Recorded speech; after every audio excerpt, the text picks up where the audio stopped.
For 100 years, his treasures were scattered. The most famous king in history, Tutankhamun, never had his full story told in one place. We've seen the mask, we've seen a few pieces here and there, but it was just a fraction, a teaser, until now. This isn't just a museum. This is a resurrection.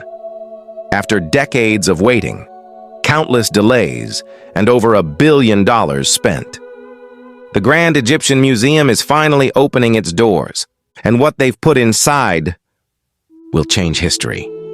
But the real secret isn't just what's in the museum, it's how it's all connected. Stick with me. So, mark your calendars, because this is the event of the decade. Saturday, November 1st, 2025. This isn't just a ribbon cutting. Egypt has declared it a national paid holiday. The entire country is celebrating, somewhere between 40 and 60 heads of state. Presidents, kings, and prime ministers are flying into Cairo.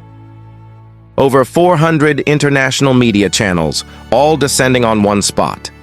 This is the kind of global gathering you see for a royal wedding or the Olympics, and it's all for a museum.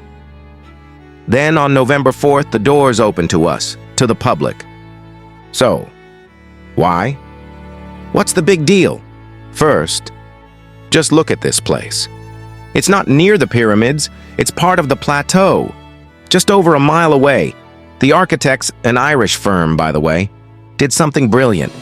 The museum's entire visual axis aligns perfectly with the centers of all three Giza pyramids. It's an ancient wonder and a modern one, speaking to each other across 4,500 years. And that massive facade, it's made of 7,000 square meters of local alabaster. It glows at night. But here's the kicker. This billion-dollar building just won an advanced green building certification. It's designed to cut its own energy use by more than 60%. A sustainable, smart, 21st century pyramid. But let's be real. The reason the world is holding its breath is for him. For the first time in human history. All 5,398 pieces of King Tut's treasure will be displayed together. Think about that. For a century, we only saw the highlights. The rest was locked away in vaults. Not anymore.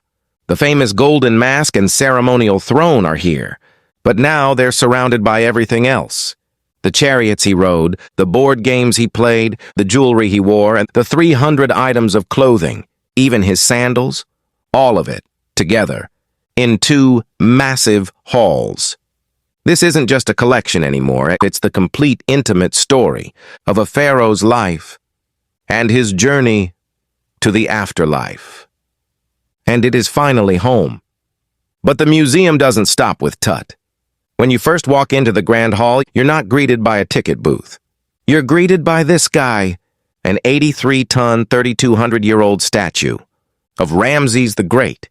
He's so impossibly big, they had to build the entire museum around him. And remember the solar boat? King Khufu's personal ship.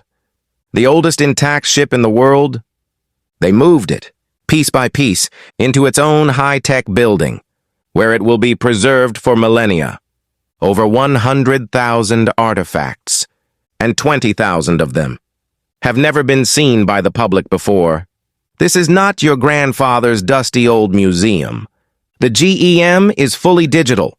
We're talking 3D holographic displays, virtual reality experiences that let you walk through ancient palaces, and an AI-powered smart guide app that gives you a personalized tour. Behind the scenes, funded in large part by Japan, is one of the most advanced conservation centers on the planet. They aren't just showing history. They're saving it. The Grand Egyptian Museum is more than just a building. It's a statement.